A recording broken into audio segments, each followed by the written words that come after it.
வச்சு சூப்பரா கிறிஸ்பியான ஒரு ஸ்டார்டர் ரெசிபி பண்ண போறேன். இந்த டேஸ்டியான prawn 65 எப்படி செய்யறதுன்னு இந்த வீடியோல பார்க்கலாம்.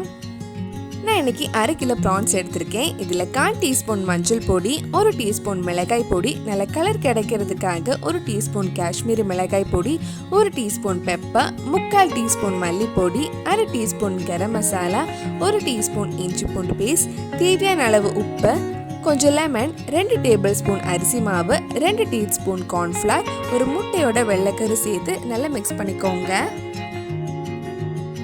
நம்ம சேனல்ல இதுக்கு முன்னாடி மஷ்ரூம் 65, ஃபிஷ் 65, எக் 65, சிக்கன் 65 இந்த மாதிரி நிறைய 65 ரெசிபிஸ் பண்ணியிருக்கோம். நீங்கள் இன்னும் அந்த ரெசிபிஸ்லாம் பார்க்கலைன்னா அதோட லிங்க் கீழே டிஸ்கிரிப்ஷனில் இருக்குது. மறக்காமல் அந்த ரெசிபிஸும் போய் பாருங்கள்.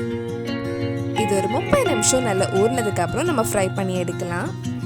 இது ஃப்ரை பண்ணுறதுக்காக ஒரு கடாயில் கொஞ்சம் எண்ணெய் சூடு பண்ண வச்சுருக்கேன். நான் தேங்காய் எண்ணெய் தான் யூஸ் பண்ணியிருக்கேன். எண்ணெய் சூடானதும் நம்ம ஃப்ரை பண்ணி எடுத்துடலாம். ப்ரான்ஸ் வேகிறதுக்கு ரொம்ப நேரம் ஆகாது. ஒரு சைடு ஃப்ரை ஆனதும் மெதுவாக திருப்பி போட்டு இன்னொரு சைடும் ஃப்ரை பண்ணி எடுத்துக்கோங்க. ரொம்ப நேரம் ஃப்ரை பண்ணால் ப்ரான்ஸ் ரப்பர் மாதிரி ஆகிடும்.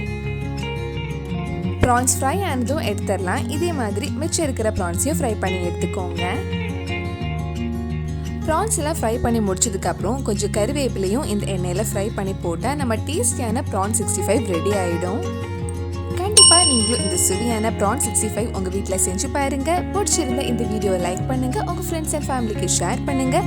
வேறு நல்லா ஸ்டார்டர் ரெசிபி நம்ம சேனலில் ட்ரை பண்ணலான்னு கீழே கமெண்ட் பாக்ஸில் சொல்லுங்கள். நீங்கள் இன்னும் என்னோட சேனலை சப்ஸ்கிரைப் பண்ணலைன்னா மறக்காமல் சேனலையும் சப்ஸ்கிரைப் பண்ணுங்கள்.